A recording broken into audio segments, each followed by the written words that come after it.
Ini yang belum Bu. belum terbayang. Belum, Bu. Kan biasanya kalau baca mata kuliah algoritma pemrograman, oh saya akan belajar program gitu ya.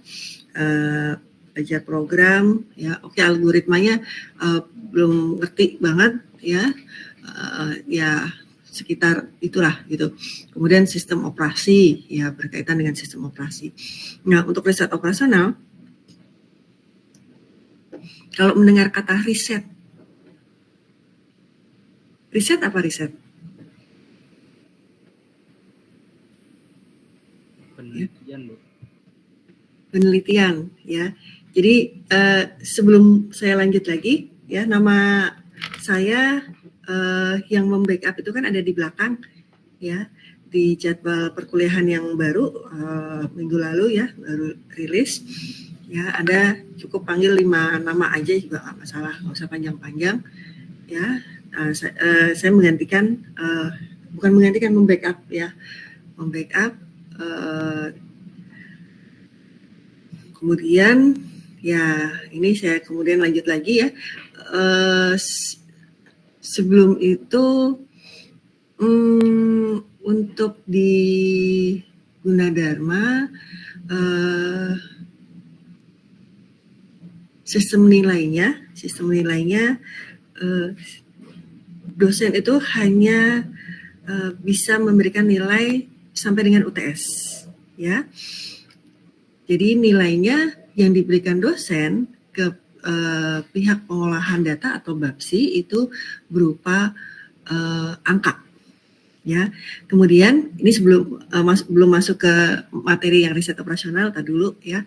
Ini sistem perkuliahan yang ada pada saya ya. Nanti kan untuk dosen lain berbeda-beda ya.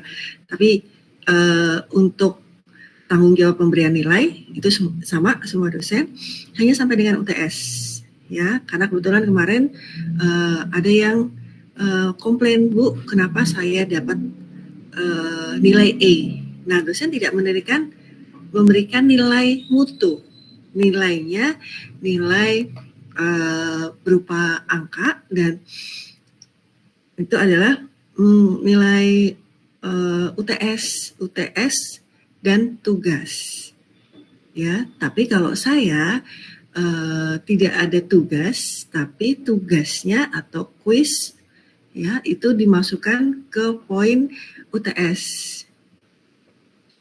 Jadi kalau misalkan nanti nilai UTS-nya ada yang kurang, nah kemudian ditambahkan dari nilai tugas tersebut ya. Nah, kemudian ada yang namanya ujian akhir semester.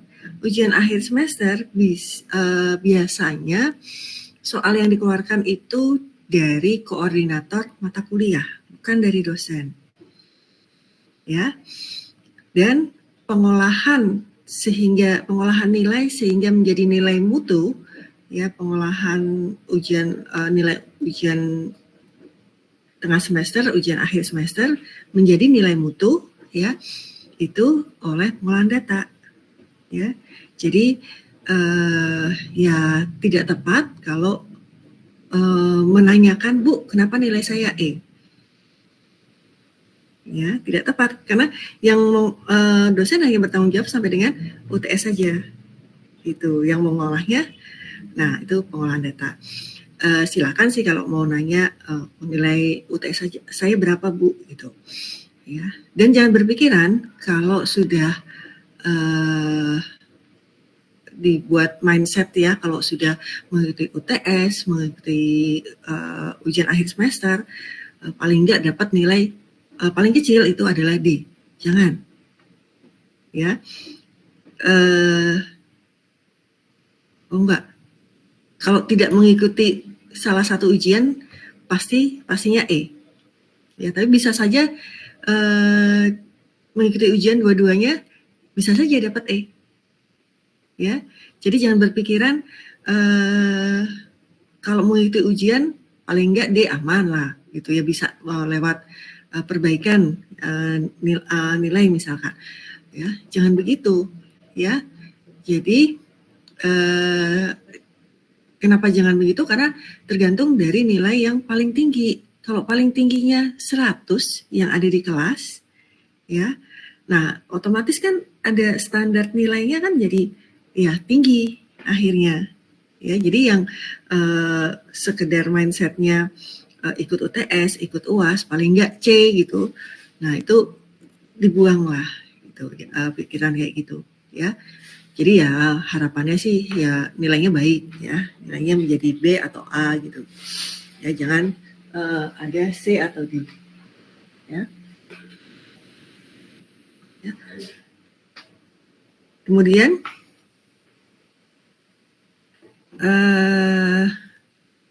apa lagi ya? Untuk tugas absen itu sangat berpengaruh ya.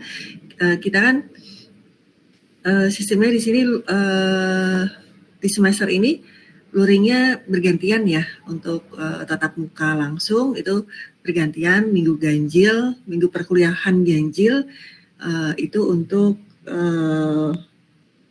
fakultas ya teknik industri dan lain sebagainya ya, termasuk dari kelas IA ya.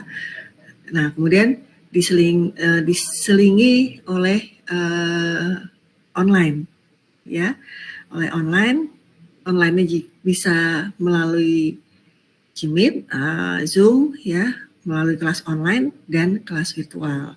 Nah, materi perkuliahan ya itu biasanya saya letakkan di Vkelas ya.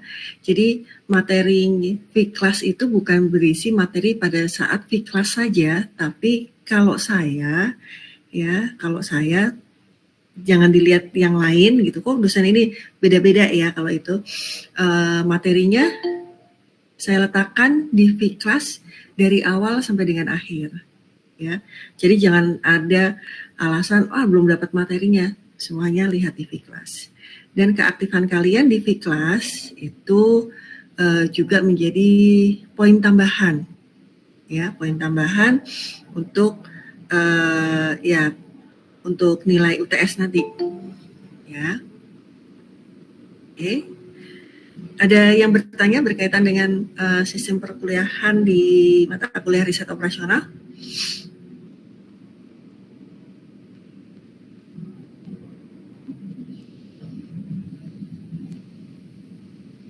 Gimana? Cukup jelas? Oke, kalau sudah cukup jelas, kita kembali ke tadi masalah riset operasional. Riset tadi sudah ada yang menjawab, penelitian. Penelitian tentang apa nih? Ada yang melanjutkan? Riset operasional.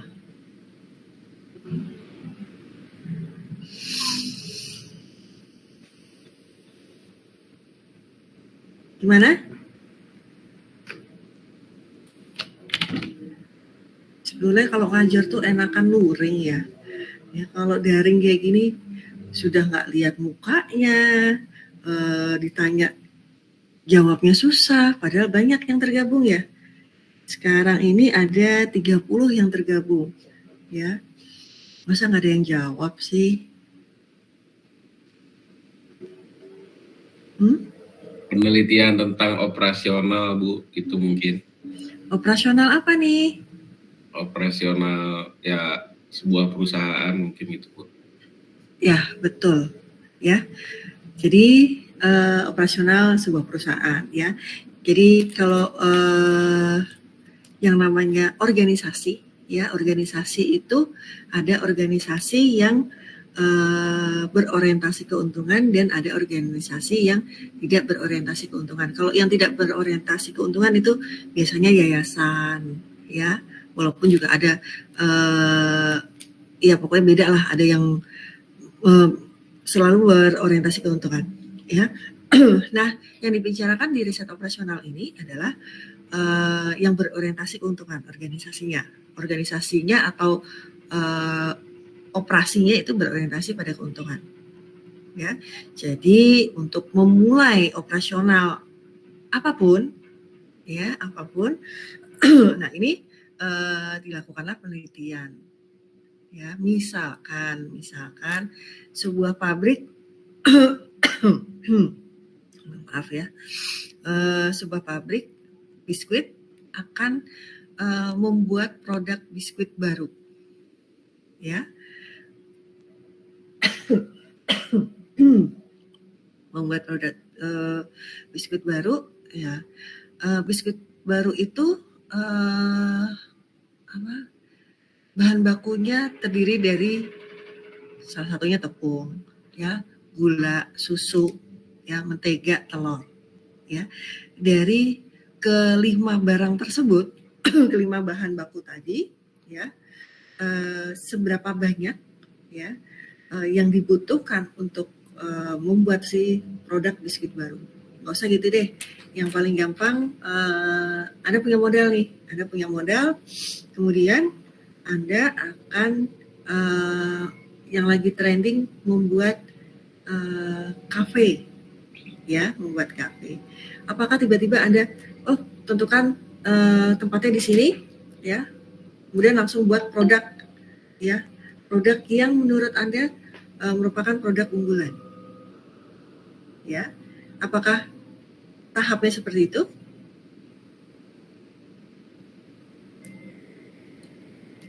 Tidak, ya. Jangan main buka-buka aja, ya. Walaupun Anda merasa produk Anda itu unggulan, ya, harganya, ya, kalau karena dari bahan bakunya premium, boleh dong harganya mahal sedikit, ya, dibandingkan dengan yang lain, ya. Kemudian tempatnya juga pilih yang kira-kira paling ramai, ya, seperti itu, ya. Tidak seperti itu, ya, tapi harus diadakan penelitian terlebih dahulu, ya. Penelitian terlebih dahulu, Anda harus melihat di lokasi tempat Anda akan membuka sudah ada belum, gitu, sudah ada belum kafe, ya. Kalau belum ada, ya, strategis tidak lokasinya. Kemudian dilihat dari produknya di tempat kafe yang lain yang sudah ada, yang sudah buka, yang sudah ramai. Nah, itu produk unggulannya apa? Harganya berapa? Nah, kemudian itu menjadi perbandingan. Nah, itu adalah tahap riset, penelitian. Ya, tidak sekedar buka, udah begitu aja. Ya, nggak sekedar begitu. Jadi harus diadakan penelitian supaya ya harapannya itu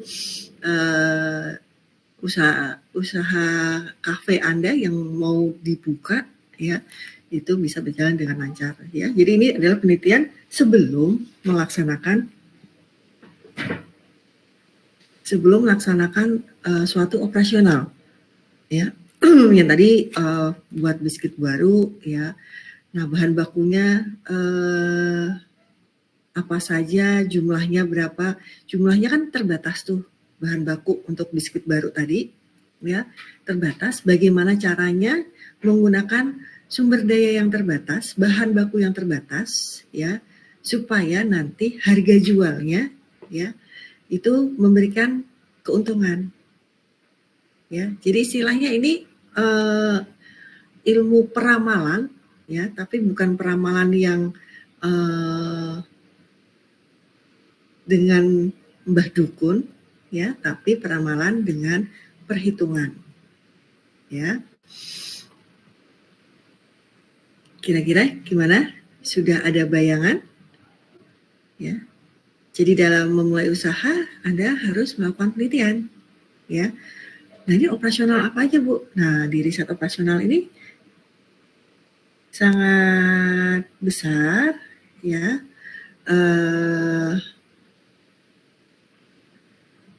Penerapannya sangat luas, ya. Sebagai contoh tadi bahan baku, ya, mengelola ketersediaan bahan baku supaya bisa pembuatan biskuit itu bisa memberikan keuntungan yang besar, ya. Atau untuk penggunaan mesin produksi, ya. Mesin produksi kan penggunaannya terbatas, nggak bisa 24 jam kerja. Kalau 24 jam kerja, ya masa hidup lifetime dari mesinnya sendiri ya cuma sebentar, ya. Jadi ya ini merupakan keterbatasan sumber daya, bagaimana bisa memanfaatkan ya keterbatasan tersebut ya supaya bisa memberikan keuntungan sebanyak-banyaknya. Ya, gimana? Ada pertanyaan? Belum ada sih, Bu. Oke, ya. Oke, kalau sebentar.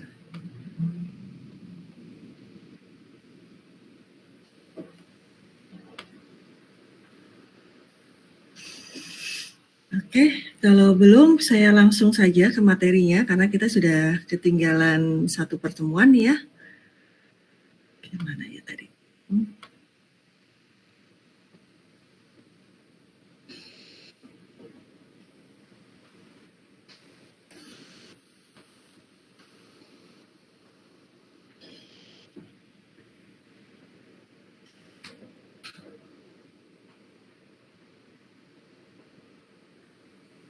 Ya, di sini ada suatu organisasi.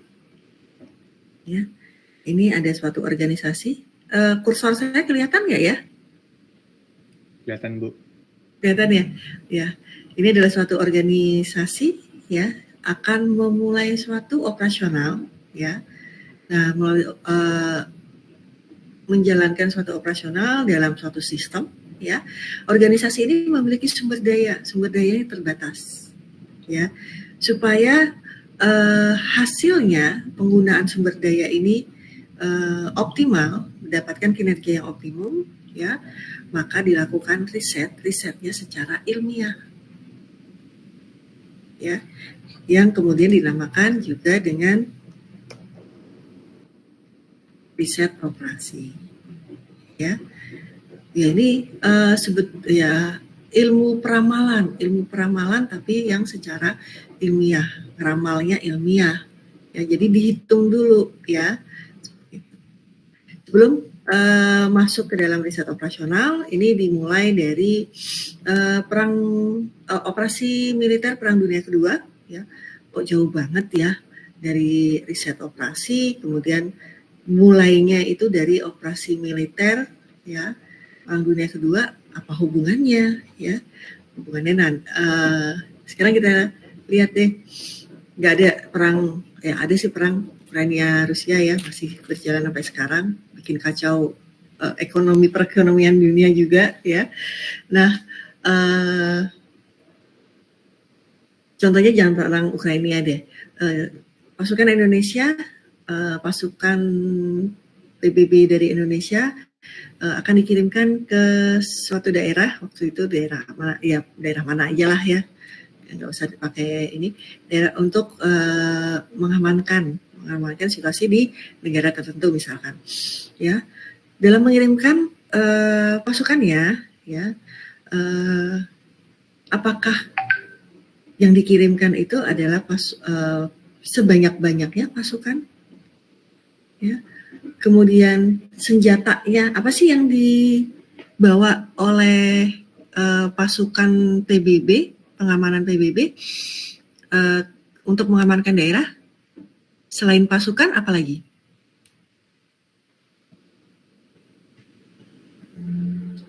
Alat perang, Bu, alat perang. Ya, alat perang, senjata ya. Aduh, kalau ada yang masuk ini PowerPoint-nya harus dibuka ulang. Kalau enggak ya, kalau enggak dia enggak ada pilihannya ya. Sebentar saya ini. Oke. Aduh, maaf. Ya. Ada nggak nih pilihannya? Oh, masih ada. Ya, selain alat perang, senjata, perbekalan, kendaraan perang ya, tank dan lain sebagainya. Ya, kendaraan perang ya. Nah, apakah perlu dibuat pasukannya sebanyak-banyaknya dikirim, senjatanya sebanyak-banyaknya dibawa, kendaraan perang sebanyak-banyaknya dibawa, perbekalannya juga sama, ya perbekalan untuk konsumsi, ya seperti itu. Apakah semuanya dibawa? Enggak, Bu. Tidak, Enggak, Bu. ya. Tapi harus ada perhitungannya, ya. Karena kenapa? Untuk bawa pasukan itu kan butuh kendaraan. Kendaraannya butuh bensin, ya. Apalagi bensin sekarang lagi naik, ya. Padahal minyak dunia turun, ya. Kemudian, ya selain kendaraan perangnya tank. Nah itu kan butuh yang bawa supirnya itu harus ahli. Kalau enggak ya udah, ya banyak ya harus ahli. Sedangkan untuk membuat si supir itu ahli, itu kan juga ada biaya istilahnya trainingnya gitu. Jadi itu harus diperhitungkan, ya berapa lama operasi militernya akan dijalankan. Nah kalau dinyatakan di sini kira-kira pasukannya berapa banyak. Nah kira-kiranya itu tidak sekedar 2 peleton misalkan, nggak sekedar cuma begitu saja, tapi ada perhitungannya berapa lama, ya sehingga kemudian dibutuhkan pasukannya misalkan 1 peleton misalkan, senjatanya juga apa saja, kendaraan perangnya apa saja, ya perbekalannya berapa banyak. Nah itu butuh perhitungan, ya kira-kiranya itu ada perhitungannya, ya. Nah ini juga sama nih, ya di operasi militer ini, ya di Perang Dunia Kedua. Nah itu mulai muncul yang namanya pertumbuhan organisasi sangat cepat juga, ada banyak perusahaan yang dibentuk dan lain sebagainya. Makanya yang namanya riset operasional itu disebut juga dengan manajemen science, ya karena yang menjalankan si organisasi tersebut, ya untuk menjalankan organisasi tersebut. Pada tahun 50-an merupakan dekade penting untuk perkembangan riset operasional, terutama di Inggris dan di Amerika Serikat. Ya, ditemukannya teknik-teknik program linier. Program di sini bukan program yang kalau di komputer program, ya. Kalau di sini programnya itu adalah suatu metode atau teknik, ya. Nanti ada di sini program linier yang sampai saat ini masih ada, masih digunakan, dan program dinamik. Untuk program studi informatika Anda cukup sampai di program linier, ya. Jadi variabelnya harus linier, ya, tidak yang dinamik, tidak yang berubah, ya. Akhirnya riset operasional mendapat pengakuan sebagai mata kuliah dalam universitas, ya. Digunakan sebagai standar operasi keselamatan penerbangan. Pada saat itu saja, ya, itu sudah digunakan sebagai standar operasi keselamatan penerbangan. Ya, Anda tahu yang namanya penerbangan, ya, itu standar operasinya banyak. Apalagi ini standar operasi untuk keselamatan. Ya, jadi sangat potensial sekali, ya. Oke, sifat riset operasional, ruang lingkup masalah riset operasional sangat luas, ya, sangat luas. Seperti tadi yang mau bikin kafe, yang mau bikin produk supaya keuntungannya maksimum, ya, optimum, ya. Kemudian biaya operasinya kalau bisa minimum, ya. Jadi sebetulnya curang kalau untuk organisasi yang berorientasi keuntungannya sebesar-besarnya dengan biaya operasi seminimum mungkin. Curang kan ya? Itu kalau mau dapat hangus ya adalah effortnya lebih banyak biaya operasionalnya, tapi sebisa mungkin biaya operasionalnya seminimum mungkin, ya. Ya kemudian saya tidak menampilkan satuan acara perkuliahan. Nah itu kan ada apa saja yang nanti akan kalian pelajari. Ya, yang pertama kan ini pendahuluan ya. daripada nyari lagi langsung aja ya materi yang akan Anda pelajari ini pendahuluan hari ini ya, dan kenal dengan metode grafik yang masuk ke dalam pemrograman linear. Pemrograman linear itu sangat banyak ya, itu bisa 5 kali pertemuan ya, dari pendahuluan metode grafik, metode simplex ya, kemudian penyimpangan bentuk standar ya, kemudian ada analisa sensitivitas, kemudian ada dualitas ya. Nah, itu hampir 5 atau 6 kali pertemuan ya. Sebetulnya bahannya sedikit tapi perlu latihannya yang banyak ya. Nah, penerapannya dari program linear kemudian ke metode transportasi ya.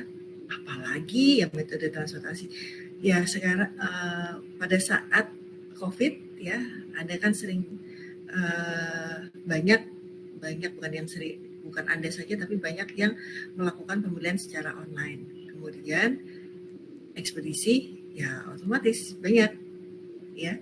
Untuk mengirimkan suatu barang ya, apalagi banyak barang ke banyak tujuan, nah itu dibutuhkan perhitungan yang tepat ya, kan dikelompokkan, disortir, ini daerah ini ya.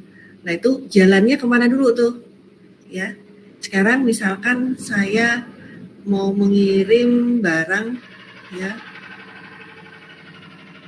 saya mesin cucinya aduh ya, akan mengirimkan barang dari misalkan dari Kelapa II ke Bogor ya.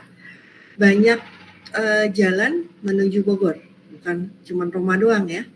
Roma kejauhan, ke Bogor dulu deh gitu.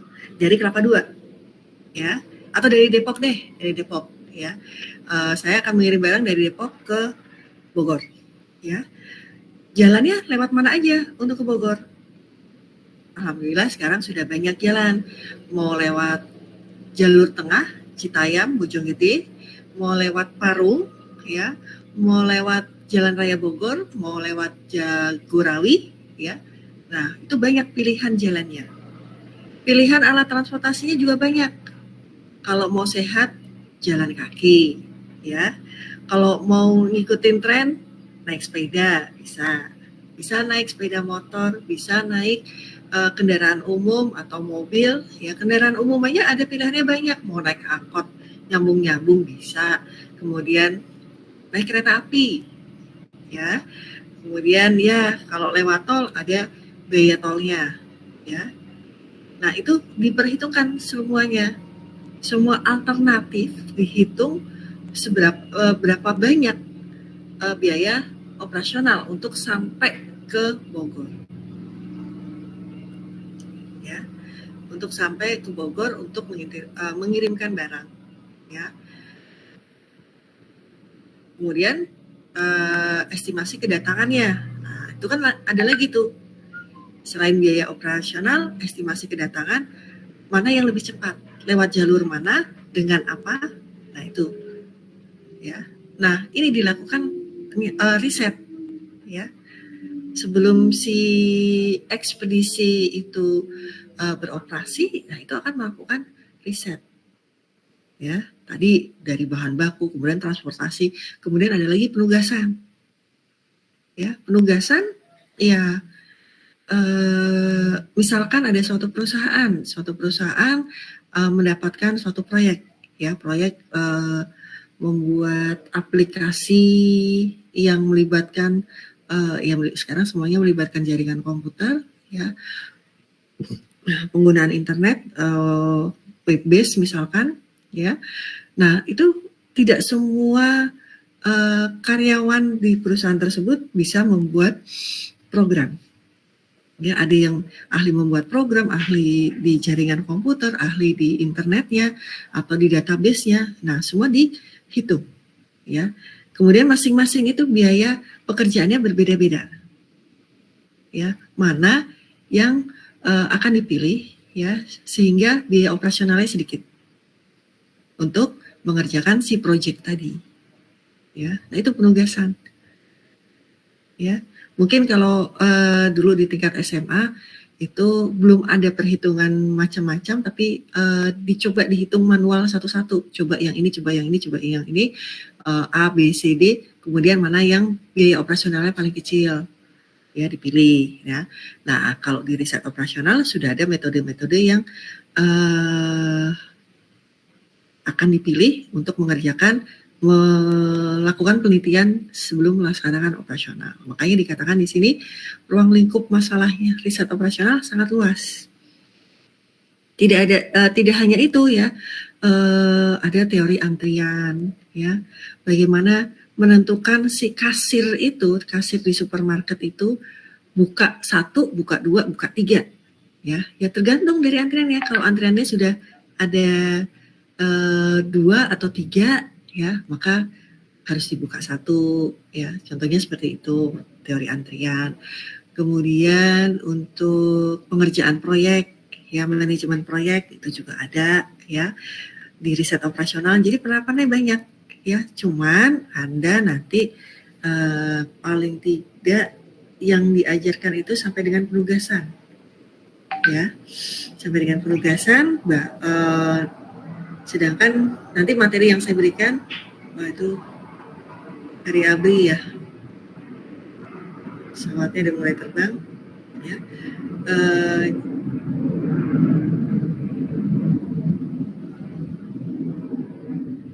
Ya, nah ini juga sebetulnya harus ada risetnya juga ya. Penerbangan pesawat habis untuk suatu perayaan ya, bensinnya habis berapa itu juga harusnya ada perhitungannya juga ya, seperti itu ya. Tapi nanti saya berikan yang tidak ada itu, nanti saya berikan materinya di V-Class, paling tidak Anda tahu ya. Juga nanti saya berikan di V-Class karena V-Class ini belum siap ya, belum siap. Contoh artikel yang bisa jadi ide untuk penelitian saudara ya. Sebetulnya ini banyak ya, karena namanya juga riset operasional ya, bisa Anda lakukan untuk penulisan penelitian ya, setara diploma 3 ya, bisa digunakan ya. Jadi untuk metode ini ada buat programnya ya. Riset operasional ini ada aplikasinya ya. Anda tinggal pakai, Anda tinggal masukannya apa saja variabelnya, kemudian tinggal dijalankan keluar hasilnya. Tapi kan udah, Anda tidak tahu bedanya antara metode yang satu dengan metode yang lain. Metodenya banyak nih di riset operasional karena penerapannya juga banyak. Ya, makanya dikatakan di sini ruang lingkup masalah riset operasional sangat luas. Merupakan pendekatan antar kelompok disiplin ya. Tadi kan udah contohnya bisa lihatlah beda banyak terapannya, melibatkan riset ilmiah kreatif ya. Targetnya adalah penyelesaian terbaik atau optimum. Ya. Optimum bisa dimaknai maksimal ini untuk keuntungan, dan minimum berkaitan dengan biaya. Gimana? Ada pertanyaan?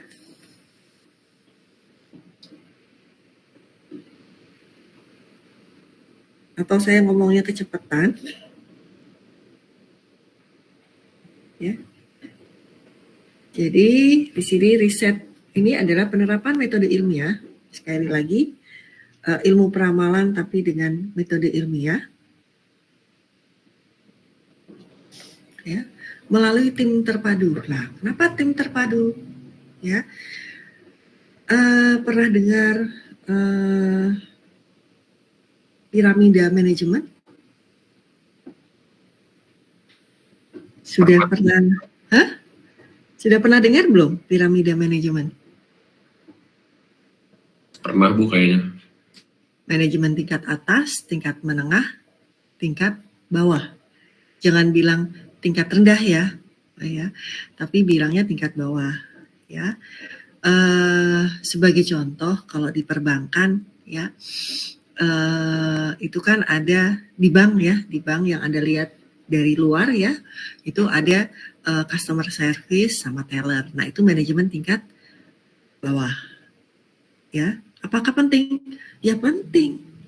Karena justru dari manajemen tingkat bawah variabel-variabel yang berhubungan dengan operasional si bank tersebut dia yang dapat, ya direksinya nggak dapat, gimana bisa berinteraksi dengan nasabah, ya jadi variabelnya didapatkan oleh manajemen tingkat bawah, ya kemudian diolah oleh manajemen tingkat menengah, manajer, ya kemudian nah itu diolah, ya sehingga mendapatkan alternatif keputusan, ya baru alternatif keputusan tersebut semuanya diberikan ke manajemen tingkat atas, direksi.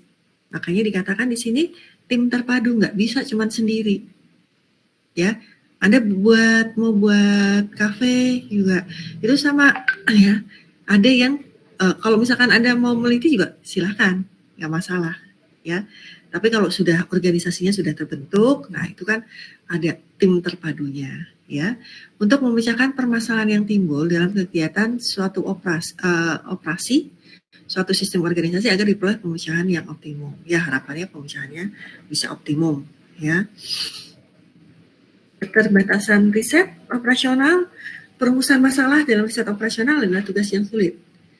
Ya, jadi ada kan di matematik gitu ya, soal cerita. Kita harus menerjemahkan soal cerita tersebut, ya soal cerita, bukan matematik aja, soal untuk yang lain menerjemahkan si soal cerita tersebut, ya menjadi suatu persamaan matematik, ya. Jadi kalau dirumuskan masalahnya itu salah, ya walaupun yang digunakan itu metodenya benar, ya tapi perumusannya salah, ya tetap aja hasilnya salah, ya. Jadi perumusan masalah dalam riset operasional adalah tugas yang sulit. Suatu organisasi mempunyai beberapa tujuan, ya. Manajemen tingkat atas, ya di tingkatan direksi ada yang cuma satu direkturnya. Tapi kalau misalkan ada tim direksi, ya berarti kan kalau tim lebih dari satu, ya.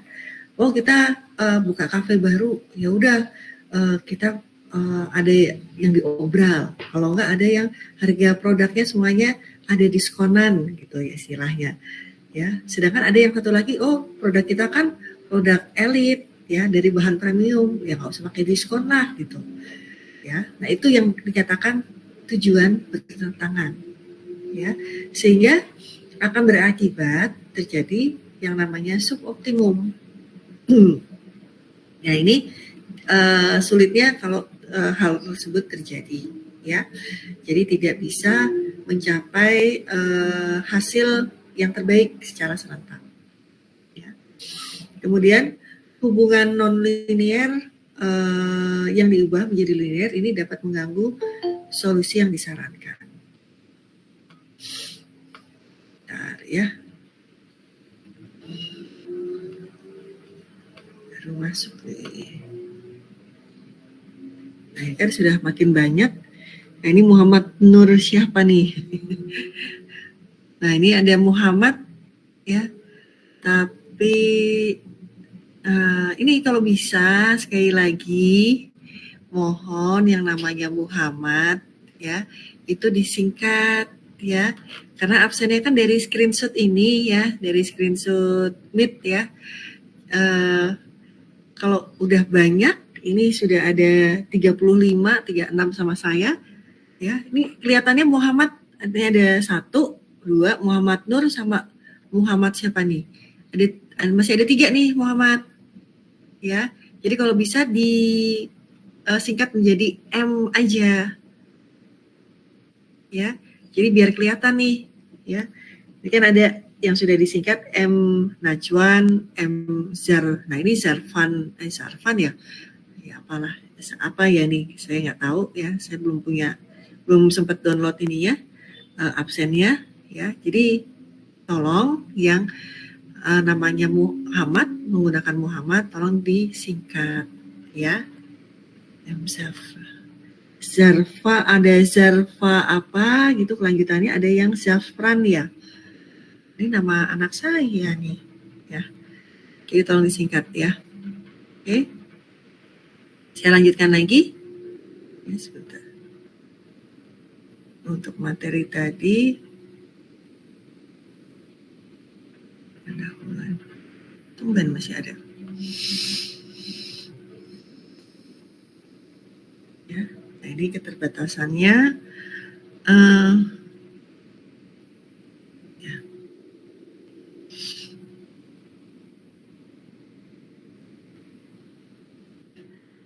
Ya, yang namanya persoalan riset, ya, mengubah persoalan pembuat keputusan. Yang bikin masalah, yang membuat masalah itu adalah si pembuat keputusan yang punya perusahaan, ya.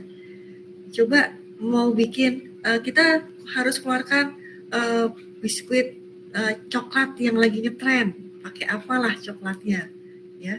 Itu kan yang buat pembuat keputusan tuh, ya, yang bikin masalah, ya, sehingga menjadi persoalan riset, ya, yang harus mengikuti 3 langkah, ya, menyunting daftar objektif. Nah tadi yang teller, kemudian customer service dari perbankan, ya. Nah itu yang menyunting daftar objektif, ya, apa saja yang data-datanya yang diperlukan. Menyunting daftar alternatif tindakan, ya ini tingkat manajemen tingkat menengah, ya. Dan kemudian mendefinisikan ukuran efektivitas yang akan digunakan. Efektivitas di sini, ya, yang menghitung manajernya, ya, dan sudah ada pilihannya yang diusulkan. Tapi kan tergantung si pembuat keputusan mau memilih keputusannya yang mana nih, ya, dari alternatif yang tersedia, alternatif tindakan yang tersedia, ya. Jadi si pembuat keputusan itu juga yang buat masalah, ya, maka manajemen tingkat bawah, tingkat menengah itu bekerja untuk menghasilkan alternatif tindakan.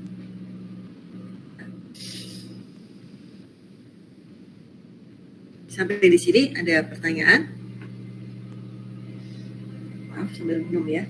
Ngomong terus sih, soalnya kalian diem aja, ya. Kalau ada yang kurang jelas, ya mohon ditanyakan langsung aja juga nggak apa-apa. Nggak usah nunggu saya berhenti ngomong. Susah lagi saya berhenti ngomong.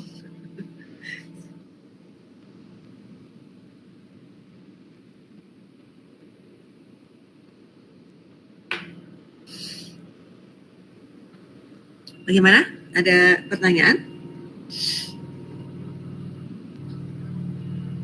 Kayaknya belum ada deh, Bu. Bu, Ya, tapi nanti saya boleh minta materinya nggak, Bu? Ntar jadi bisa saya bagiin ke teman kelas ya, saya. pasti. Nanti saya berikan materinya yang dari ada berapa? 4 materi, ya, 4 materi yang saya berikan melalui WA aja ya. Iya, Bu. Melalui WA aja, nanti saya berikan. Ya kemudian nanti selanjutnya ada di Vkelas kalau Vkelasnya sudah bisa diakses, ya. Iya, Bu, siap.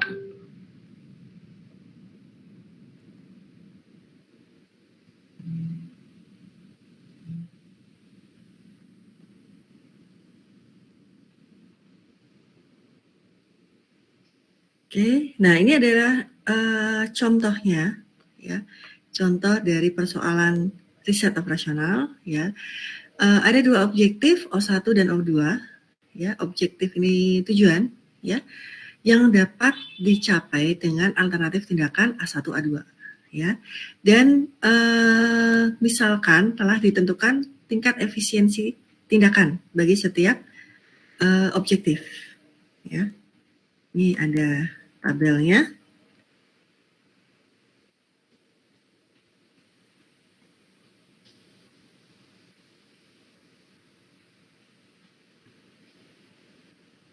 Ya. Ini ada angka di sini, ya, adalah tingkat efisiensi tindakan, ya. Untuk tujuan 1 maka untuk tujuan 1 bisa dicapai dengan alternatif tindakan A1 dan atau A2, ya. Ini adalah angka efisiensi tindakan, ya. Untuk mencapai tujuan 2 bisa dicapai juga dengan A1 dan atau A2. Ya, ini adalah tingkat efisiensi. Nah, kalau melihat angkanya, ya, maka yang dipilih yang mana? 0,8 Bu. Ya, kayaknya yang lain banyak ya. Yang jawab jangan yang itu-itu aja, yang lain banyak kok, ada 35 loh yang terhubung. Bukan berarti nggak boleh jawab yang udah jawab ya. Ya. Yang lain suaranya kemana gitu. Ya. Ya, memang yang dipilih adalah kalau melihat angka yang ada yang tertera di sini ya 0,8 paling efisien. Ya. Tapi ya kok malah ini tindakan mana yang diambil ya. Nah, ini dilihat ya. Kalau misalkan lebih penting ada tujuan, kan ada 2 tujuan nih. Ada 2 tujuan ya. Mana yang lebih penting? Ya. Kalau misalkan O1 tujuan 1 lebih penting, ya jelas dipilih A1. Sebaliknya kalau O2 lebih penting, ya tinggal dipilih yang tujuan 2 itu bisa diambil dengan tingkat efisiensinya yang lebih besar yaitu A2. Ya. Kemudian untuk membuat kriteria pemilihan, kita memerlukan ukuran efektivitas.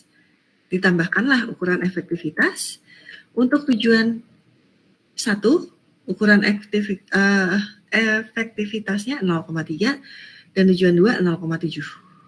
Maka ya udah tinggal dikali ukuran efektivitas dengan efisiensi tadi. Ya. Jadi seperti ini. Ya, berubah lagi kan? Berubah lagi mana yang lebih penting? Yang lebih penting ini yang lebih tinggi ya. Nilainya berarti tujuan 2. Ya kan? Tujuan 2 dengan alternatif tindakan A2. Ya. Ini contoh sederhana ya. Yang jelas nanti nggak seperti ini. Ya, nggak cuman seperti ini ya, karena metodenya banyak ya. Ini kan contoh yang sederhana. Ya. Oke, karena ini adalah harus keluar dulu ya. Ya, karena ini adalah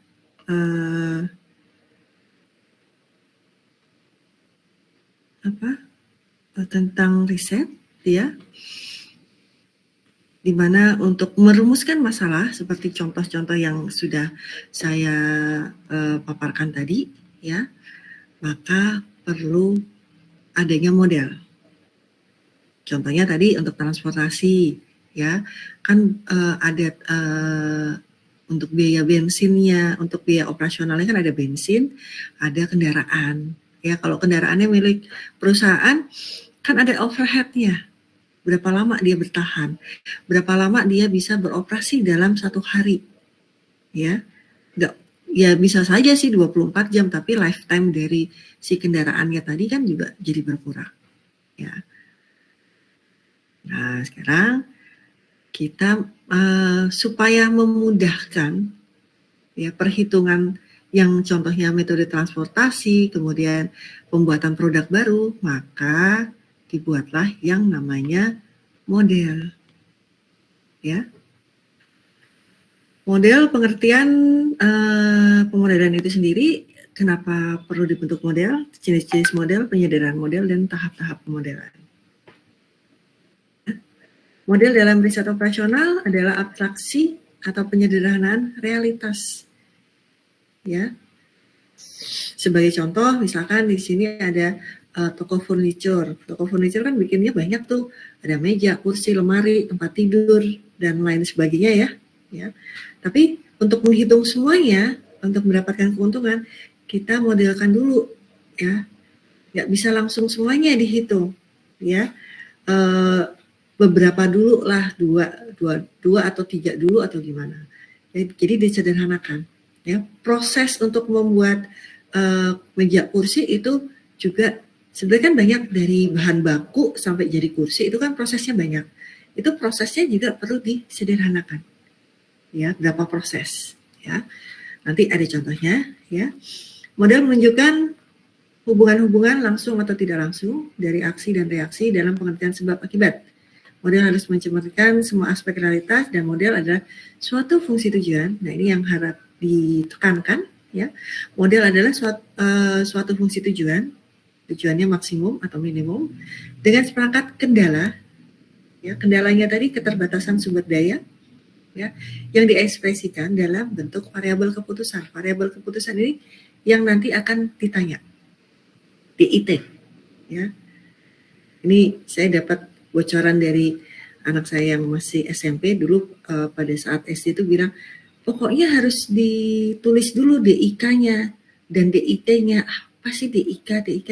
Oh, taunya singkatan dari diketahui. DIT singkatan dari ditanya.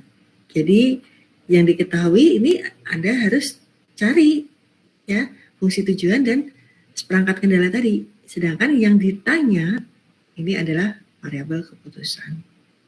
Ya, menemukan variabel-variabel yang penting atau menonjol dalam suatu permasalahan.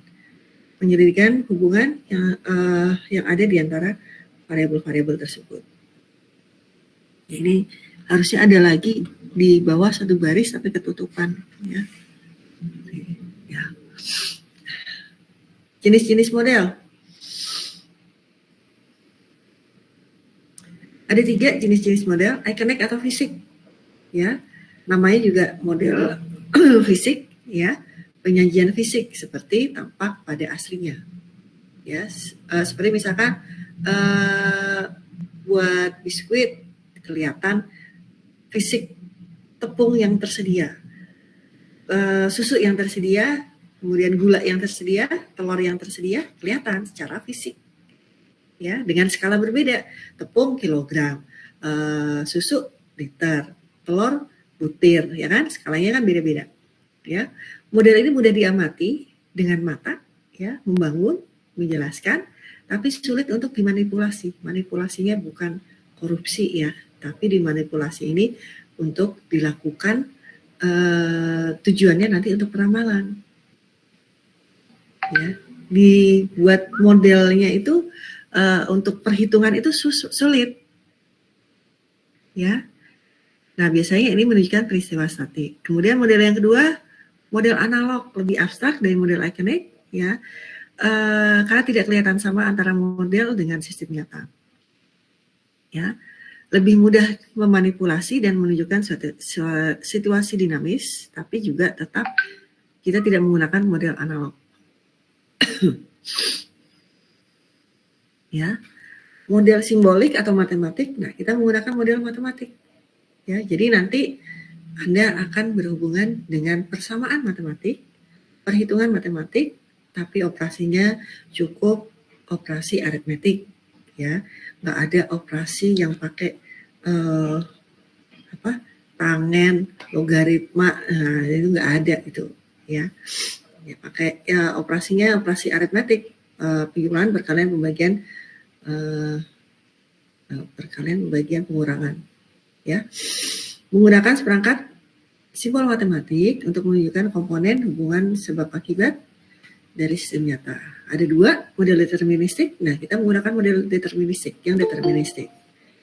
Memerlukan penyederhanaan dari realitas karena kepastian jarang terjadi, dapat dimanipulasi dan diselesaikan lebih mudah. Dimanipulasi sekali lagi bukan dimanipulasi dicoba-coba yang aneh-aneh, tapi dimanipulasinya untuk tujuan peramalan.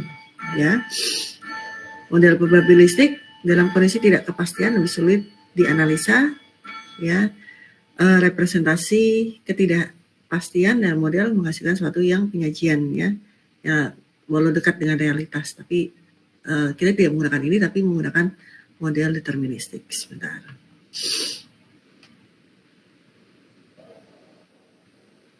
Oke.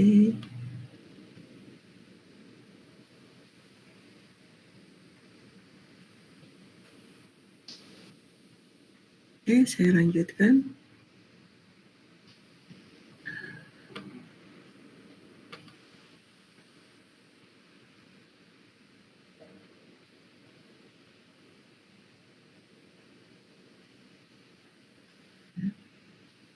Kenapa model perlu disederhanakan? Melinearkan hubungan yang tidak linear.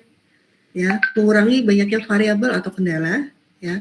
Jadi tadi transportasi, ya, bensinnya, oke, dihitung, waktunya, ya, itu kan banyak variabelnya, nah itu disederhanakan. Ya, seperti yang pabrik furniture, ya, nah itu disederhanakan. Yang merubah sifat variabel, misalkan dari discrete menjadi continue. Mengganti tujuan ganda, tadi yang tim direksinya nggak cuma satu, tapi paling enggak 2 atau 3, ya. Nah ini ya disederhanakan menjadi satu tujuan aja gitu, ya. Mengeluarkan mengeluarkan unsur dinamik, ya, mengasumsikan variabel random menjadi suatu nilai tunggal, ya. Pembentukan model sangat penting karena solusi dari pendengar ini tergantung dari ketepatan model yang dibuat. Ya, jadi pembuatan model itu sangat menentukan untuk hasil, ya, untuk hasilnya. Kalau Anda salah memodelkan, walaupun caranya benar, hasilnya tetap akan salah. Nah, pemodelan dalam riset operasional, sorry, ini baru kemarin kena flu, jadi ini masih rada ini ya, masih kurang sehat, ya. Untungnya kita online, ya, masih dicari untungnya ya namanya manusia ya, harus dicari ini ya, merumuskan masalah, ya. Yang pertama merumuskan masalah. Ada materi lain, ya, itu ada tahap-tahap pemodelan, itu ada 5, ya. Yang kelimanya, nah ini yang berbeda dengan materi ini. Yang kelimanya ini untuk penerapannya, ya. Nah, saya sih pakainya yang 4 aja. Kalau penerapannya itu kan udah beda lagi, ya. Jadi ada 4, merumuskan masalah, ya, merumuskan definisi persoalan secara tepat, ya. Dalam merumuskan masalah ada 3 hal penting. Seperti tadi pemodelan, ada 3 hal penting. Yang pertama adalah variabel keputusan. Ini yang ditanya, variabel keputusan, ya, yaitu unsur dalam persoalan yang dapat dikendalikan oleh pengambil keputusan. Sering disebut juga dengan instrumen. Tujuan, penetapan tujuan membantu pengambil keputusan memusatkan perhatiannya. Ya tadi, ya, memaksimalkan atau meminimalkan biaya operasional. Maksimalkan keuntungan.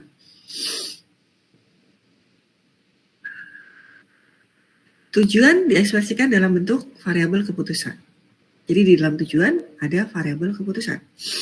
Kemudian kendala adalah pembatas terhadap alternatif tindakan yang tersedia. Tadi keterbatasan sumber daya, bahan bakunya terbatas, ya. Sebagai contoh seperti itu. Contohnya sebenarnya banyak, tapi ya udahlah, lewat, ya. Pembentukan modelnya dalam bentuk, ya, kalau di riset operasional dalam bentuk persamaan matematik, ya. Model paling cocok untuk mewakili sistem. Model merupakan ekspresi kuantitatif dari tujuan dan kendala-kendala persoalan dalam variabel keputusan. Model yang dihasilkan cocok dengan salah satu model matematik yang biasa, maka solusinya dapat dengan mudah diperoleh dengan cara program linear. Sekali lagi, programnya di sini tidak berhubungan dengan program komputer, ya, tapi program ini lebih kepada metode, ya. Jadi nggak ada istilahnya bikin program di sini, nggak ada, ya. Kemudian setelah dapat modelnya, diselesaikan masalahnya, ya. Jadi ada aplikasi komputer, ya, yang sudah tinggal pakai seperti yang tadi saya katakan, ya. Ada aplikasi bermacam-macam teknik dan metode solusi kuantitatif karena penyelesaian riset operasional itu sangat banyak sekali, ya. Keterbatasan sumber daya, ya, program linear, kemudian ada transportasi. Di transportasi aja ada 5 metode, ya. Kemudian metode penugasan, ada lagi metode teori antrian, ya, jaringan kerja. Nah, itu, ya. Selain mencari penyelesaian masalah, perlu ditambahkan analisa sensitivitas, ya, untuk mengecek kembali alternatif solusi tindakan yang akan dipilih. Ya, ini berapa persen, ini berapa persen. Oh, ini persentasenya yang paling tinggi yang solusi yang A misalkan. Ya, dengan cara ya ini dihitunglah analisa sensitivitas. Ya, setelah masalahnya selesai, sudah cukup di situ? Tidak. Perlu adanya validasi model. Validasi itu ya cuman berkata-kata aja sih, ya. Yang dipilih itu yang mana dari alternatif yang ada, misalkan A, B, C, D, ya validasi. Validasi itu yang dipilih adalah yang A, ya. Produksinya sekian, keuntungan sekian. Nah, ya. Jadi kalau ada soal, harusnya satu soal itu dapat 100 kalau betul semua. Kalau ada 4 langkah, tapi kalau hanya 3 langkah, maka cuma dapat 75. Ya kan sayang. Ya. Oke. Ya ini model linear, ya. Programming, ya. Banyak kan metode grafik, analisa penyimpangan bentuk baku, dualitas, ya. Kemudian ini sama seperti di pendahuluan tadi, ya. Penerapannya saya tadi sudah bicarakan, ya, sudah saya paparkan, ya. Tapi saya tetap nggak ngerti nih, udah berapa tahun ngajar di perbankan dan periklanan karena saya tidak berkecimpung di sini ya, walaupun saya belajar di perbankan, tapi karena tidak berkecimpung di dunia perbankan ya udah, ya. Tapi kalau ini ya industri manufaktur, penggunaan mesin, kapasitas produksi, ya, pengaturan bahan baku, distribusi, ya, karyawan, pengangkutan, transportasi, dan ini penugasan karyawan. Ya. Nah, ini sama lah ya dengan pendahuluan. Ya, nah ini contohnya. Ya, di program linear itu ada 2, metode grafik dan metode simplex. Ya, untuk yang hanya 2 variabel itu menggunakan grafik. Ya, tapi untuk yang lebih dari 2 variabel itu menggunakan simplex. Ya, sebagai contoh, ini suatu perusahaan menghasilkan, ini saya sedikit ngebut ya, saya sedikit ngebut tapi ya udah seperti itu.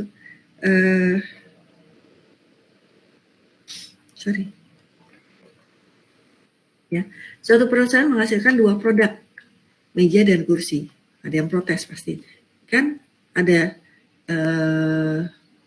lemari, tempat tidur, ya meja kecil, ya. Yang ya ini disederhanakan, ya dibuat modelnya. Prosesnya melalui 2 tahap, perakitan dan pemolesan. Sekali lagi disederhanakan, ya. Bagian perakitan menyediakan jam yang tersedia untuk bagian perakitan terbatas hanya sampai 60 jam, sedangkan pemolesan hanya sampai 48 jam. Untuk menghasilkan 1 meja diperlukan 4 jam kerja perakitan dan 2 jam pemolesan. Sedangkan untuk menghasilkan 1 kursi untuk memerlukan 2 jam kerja perakitan dan 4 jam kerja pemolesan. Ya. Laba atau untung, ya, untuk setiap meja dan kursi masing-masing adalah 80.000 dan 60.000. Yang ditanya adalah berapa jumlah meja dan kursi yang optimum dihasilkan. Ya, dikatakan optimum ini adalah dari sisi keuntungan, karena di sini yang diketahui adalah laba, keuntungannya. Ya, jadi memaksimalkan, ya. Fungsi tujuannya adalah memaksimalkan. Ya. Saya skip yang ada di sini tabelnya. Tapi nah ini tahap demi tahap. Dari persoalan tadi, ya, definisikan variabel keputusan, ya. Jadi dicari variabelnya, ya. Keputusan yang akan diambil adalah yang ditanya tadi, berapa jumlah meja dan jumlah kursi, ya. Jika meja disimpulkan dengan M, tapi bisa dengan apa saja, ya. Mau A, mau B, mau X atau Y, ya silakan. Ya, tapi kalau variabelnya dipilihnya meja, ya Boleh saja, tapi nanti Anda menyelesaikannya kan harus menulis, bandingkan menulis 1 dengan menulis 4 ya. Hematlah sedikit lah, pakai 1 aja, 1 huruf aja gitu ya. Jadi disingkat variabelnya untuk meja ini adalah M, untuk kursi adalah K. Ya. Jadi M ini adalah jumlah meja yang dihasilkan dalam satuan unit, dan K jumlah jumlah kursi yang dihasilkan dalam satuan unit. Ya, perumusan fungsi tujuan. Ya, tujuannya berapa meja dan kursi yang dihasilkan supaya optimum.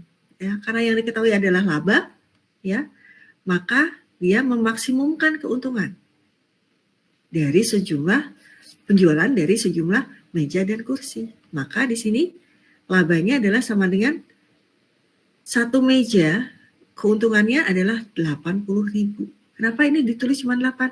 Ya, daripada menulisnya dalam perhitungan itu nolnya banyak, jadi dibuat skalanya sajalah itu dalam satuan puluhan ribu. Ya. Untuk kursi keuntungannya adalah 60.000. Jadi 6 dikali dengan jumlah kursi yang akan diproduksi. Nah, ini fungsi tujuan. Maksimalkan, maksimum. Nah, ini maksudnya maksimum, maksimalkan ya laba sama dengan 8M plus 2K. Ya, tadi ada langkah yang 4 ada 4 nomor ya. Nah, ini definisikan ini masih nomor yang pertama nih. Definisi variabel keputusan, fungsi tujuan, dan fungsi kendala. Ya. Nah, di proses perakitan perakitan itu yang butuh proses meja dan kursi. Untuk 1 meja butuh 4 jam perakitan. Untuk 1 kursi butuh 2 jam perakitan. Dan waktu yang tersedia hanya 60 sampai dengan 60 jam. Jadi di sini tandanya adalah lebih kecil sama dengan. Ya, bisa sampai dengan 60 ya, berarti sama dengan 60. Ya. Kemudian kendala dalam proses pemolesan. Pemolesan itu yang waktu yang tersedia hanya sampai dengan 48. Ya, untuk 1 meja ya itu butuh 2 jam, untuk 1 kursi butuh 4 jam. Jadi seperti ini. Ya. Kemudian, nah jangan lupa kendala non negatif, ya. Kendala non negatif ini harus ditambahkan, ya harus ditambahkan bahwa meja itu bisa tidak diproduksi atau diproduksi 1, 2, 3 atau seterusnya. Tapi tidak boleh nilainya negatif, meja dan kursi. Kalau negatif dalam dunia nyatanya itu udah jadi kemudian nggak dipakai, atau udah jadi kemudian dihancurkan. Ya, jadi tidak mungkin nilainya negatif. Ya, tapi kalau tidak diproduksi ya sama dengan 0, bisa saja. Tapi salah satunya, kalau dua-duanya tidak diproduksi ya tidak menghasilkan laba, jelas. Ya, ini jangan lupa kendala non negatif. Nah, ini baru yang nomor 1, ya, merumuskan masalah. Ya. Lalu, nah, yang nomor 2 adalah ini. Masih ingat kemarin kok tabel ya? Ini Kartesian, ya. Kan harusnya kan ada 4 kuadran ya. Nah, karena nilai meja dan nilai kursi tidak mungkin negatif, maka yang dipakai adalah kuadran 1. Dari ini apa? Aduh, kok lupa, Kartesian lah. Kok tabel ya? Apa ya kemarin? Ya, sini. Ya, dari keterbatasan sumber daya tadi, ya, keterbatasan sumber daya tadi ini. Nah, ini akan dibuat yang namanya persamaan garis lurus. Kok persamaan, Bu? Padahal di situ kan bukan sama dengan, tapi pertidaksamaan di situ. Ya, dibuat dulu persamaannya dulu kan, baru dibuat daerah hasil dari masing-masing keterbatasan ini. Jadi yang digambarkan di grafik kartesian, ya, itu adalah kendala, fungsi kendala, ya, menjadi persamaan garis lurus. Masih ingat tidak dengan persamaan garis lurus? Ini ada persamaan, kita anggap di sini persamaan dulu, ya. Ada ini M-nya tadi di tabel grafik kartesian di sini, M-nya ini sebagai sumbu X dan K-nya sebagai sumbu Y. Masih ingat nggak cara membuat garis? Halo.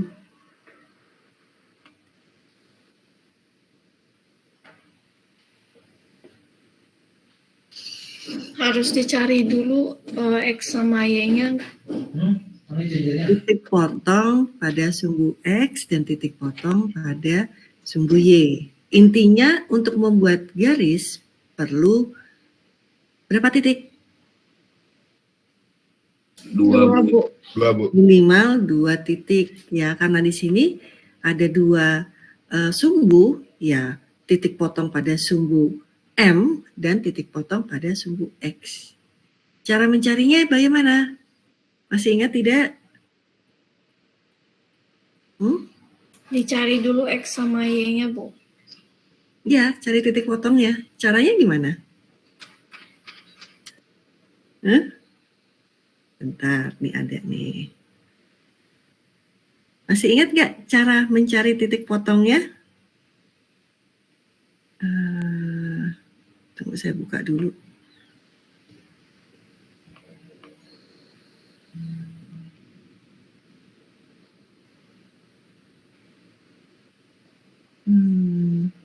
Gimana? Masih ingat tidak cara mencarinya?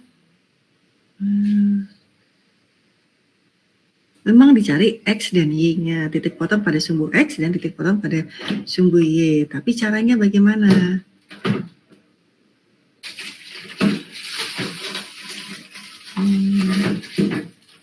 Kemarin 25. Aduh, mana ya shiftannya?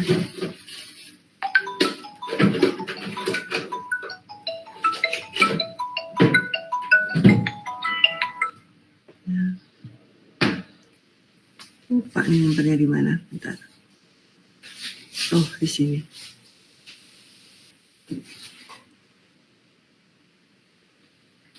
Nah, ini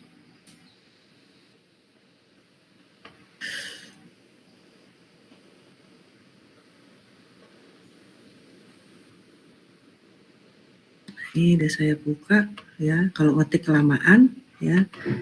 Jadi ya, kalau langsung saya tulis aja sini. Mencari titik potong pada sumbu X dan sumbu Y. Ya, jadi di sini saya tambahkan sumbu X dan Y, maka baru dapat dibuat garis lurus, ya. Ini untuk kelihatan ya? Kelihatan nggak? Kelihatan, Bu. Kelihatan, Bu. Ya, di sini ada 2 persamaan. Ini yang perakitan, ya. Yang perakitan terlebih dahulu, oh ya. Ini dibuat persamaan dulu, ya. Kalau tidak dibuat persamaan, nggak akan dapat, ya. Ini untuk mencari titik potong pada sumbu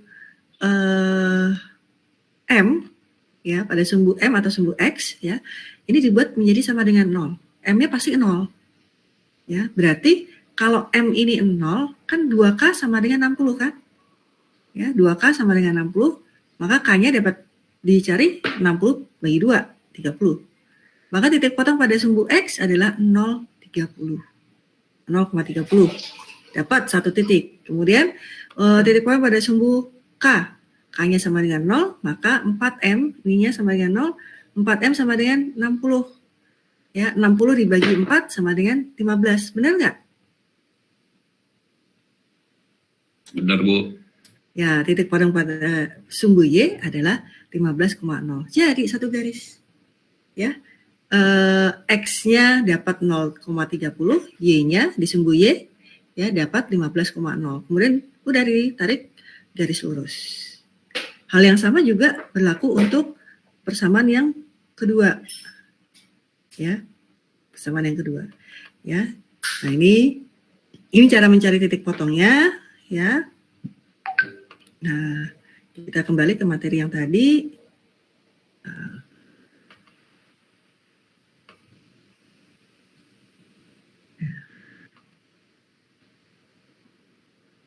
Nah, ini ya. Udah tiba-tiba garis ini, ya. 0,15 dan di sini K-nya 30,0. Ini 15,0 ya, 0,15 ini 0,30 ya. Tariklah garis lurus. Ini adalah garis lurus untuk proses perakitan. Ya. Nah, ini kan sama ya. Ya. Kemudian ini adalah daerah hasil. Kenapa ada daerah hasil? Ya, yang kuning-kuning ini daerah hasil. Karena di sini pertidaksamaan lebih kecil sama dengan. Ya, kalau sama dengan kan ya udah garisnya aja. Ya, tapi karena lebih kecil sama dengan, maka daerah hasilnya yang di bawah garis lurus tersebut.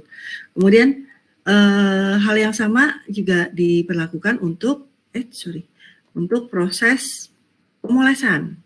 Ya, cara membuat garisnya, cari titik potong pada sumbu X dan sumbu Y, sumbu M dan sumbu K.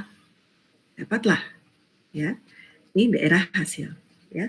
Dan daerah yang visible, ya, di antara keduanya ini, kedua garis adalah ini daerah visible. Ya. Kemudian kita lihat di sini ada, nah ini daerah visible, ya. Nah, ini tiba-tiba ada titik yang namanya perpotongan dari dua garis, titiknya adalah 12,6.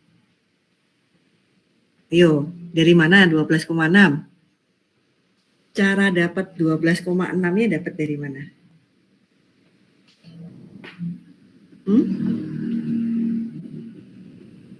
Itu garisnya, Bu, yang di X sama Y.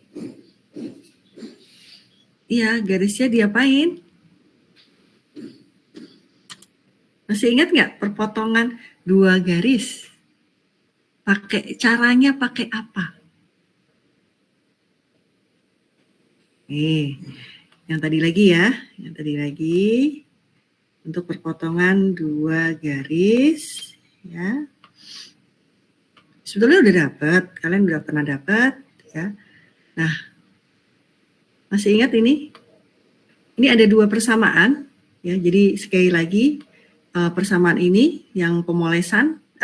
Ini perakitan dan ini pemolesan, dibuatlah ini menjadi persamaan, ya. Nah, untuk mencari salah satunya nilai M atau nilai K-nya, paling tidak di sini saling menghilangkan kan, eliminasi.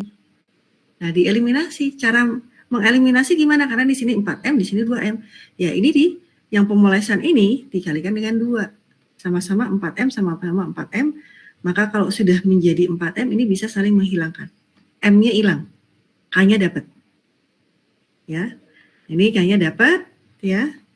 Ini dikurangi, ya. Kenapa? Maaf, servernya mati. Bukannya belum muncul, Bu. Iya, belum di share ya. Sorry.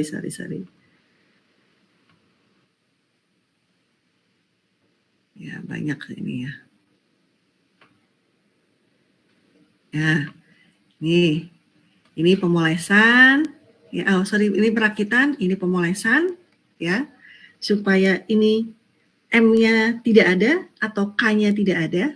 Kalau di sini M-nya tidak ada, dibuat menjadi sama dengan 0, bukannya tidak ada, tapi dibuat sama dengan 0, nah ini harus dikalikan 2. Kalau mau K-nya yang hilang, ini yang dikali 2. Ya, tapi di sini M-nya dibuat sama dengan 0 ya. Maka di sini kali 2 menjadi 4M plus 2K. Masih ingat ya? Dieliminasi ya, kemudian substitusi ya. Kemudian di sini dikali 2 kan 4M plus 2K. Nah, ini yang dikali 2 ya. Ini yang dikali 2. Nah, ini bedanya saya bedakan di sini aja ya. Nah, ini yang sudah dikali 2 ya. Nah, ini dikurangi. Ya ampun. Baru masuk. Bentar. Kok 203? 203, tar dulu, nanti 9:30. Ya, sesuai jam perkuliahannya. Sabar. Ya. Nah, ini titik potongnya ya. Nah, ini dikit lagi lah. Ya, ini udah kan saling M-nya sudah sama dengan 0 ya, tinggal di sini 6K. Makanya dapat min 6 ya. Nah, ini ke sini deh ya. Dapat min 6 sama dengan min 36 ya. K-nya dapat, kemudian dimasukkan substitusi ya, dapatlah M. Nah, dapatlah titiknya 12,6. Gitu. Gimana? Ya. Sudah tahu? Ya. Sudah ingat lagi karena sudah dapat. Nah, Anda sudah pernah dapat pasti. Ya. Maka di sini dapatlah ya ini apa titik potongnya ini. Ya. Nah, ini titik potongnya. Kemudian titik yang lain yang di membatasi area yang hijau ini karena ini daerah visible yaitu 0,12 ya. Oh ini 16,0 ya. Titik A-nya 0,12, titik B-nya 12,0 dan titik C-nya adalah berapa tadi 16,0. Ini yang 00 nggak usah dihitung. Kemudian titik tersebut itu alternatif keputusan. Banyaknya meja dan banyaknya kursi yang diproduksi. Untuk tahu hasilnya, keuntungannya, dimasukkanlah ke persamaan ini. Persamaan fungsi tujuan. Ini titik A, ini titik B, dan ini titik C. Ya, udah dapat ya. Kelihatan kan labanya yang paling besar yaitu 132. Ya sudah, setelah ini tahap penyelesaian masalah menghasilkan alternatif keputusan. Alternatifnya ada 3, A, B, C. Mana yang dipilih? Yang paling besar adalah B. Maka lakukanlah validasi. Nah, ini validasinya seperti ini aja.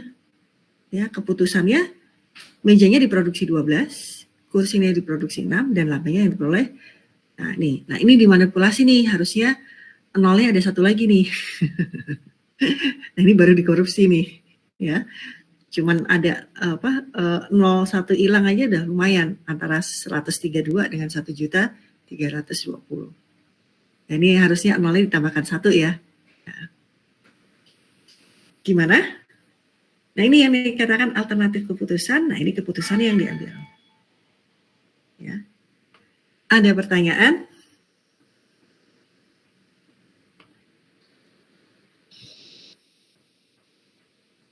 Nah, ini ada contoh yang lain ya. Nanti saya berikan. Ya. Saya share materinya dan kemudian ada soal yang coba Anda kerjakan ya. Kirimnya ke email aja deh, kalau ke WA repot saya ya. 3 kelas kirimnya ke WA semua, ngapusinnya lumayan. Nanti tugas mana ya tugas? Sorry. Nah, Yang ini, ya.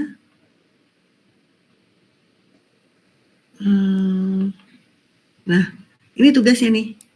Terus, ini tugas ya. Ya. Jadi tugasnya nanti dikerjakan, ya. Dan dikumpulkannya hari ini, ya. Tapi nanti karena saya langsung lanjut, ini saya langsung lanjut lagi. Saat saya ngajarnya dari jam pertama sampai jam ke-10 terus nonstop 5 kelas ya. Jadi ini nanti saya share ya. Kemudian tolong dikerjakan dan dikumpulkan hari ini juga ya.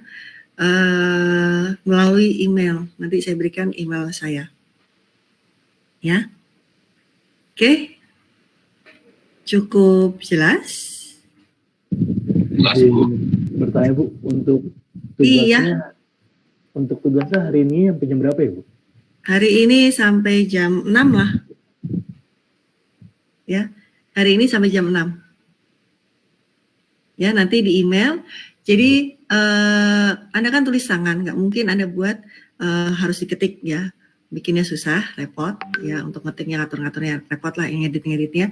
Jadi Anda foto, kemudian yang dikirimkan dalam satu file PDF. Ya. Nanti saya berikan emailnya. Ya. Email saya. Ya, lewat perwakilannya ya. Perwakilannya siapa? M. Amir tadi ya? Iya Bu, saya Bu. Iya, ya. Nanti bahannya saya berikan. Ya, tugasnya itu ada di bahannya itu. Ya, ada kalau nggak salah ada 4 bahan yang saya share. Ya, yang tugasnya itu, yang bahan itu, yang cat interior, cat eksterior. 1 nomor aja. Bu, maaf Bu, kalau boleh minta tambahan waktu nggak Bu? Soalnya kita kelas sampai 5:30, nanti ada kelas pengganti. 6 juga? Oh ya, ya udah sampai jam 9 deh, ya. Bu ya, makasih ya Bu ya. Iya, makasih ya. Oke, kalau tidak ada lagi, sebentar. Saya akhiri sampai di sini. Insya Allah kita ketemu minggu depan tatap muka langsung ya.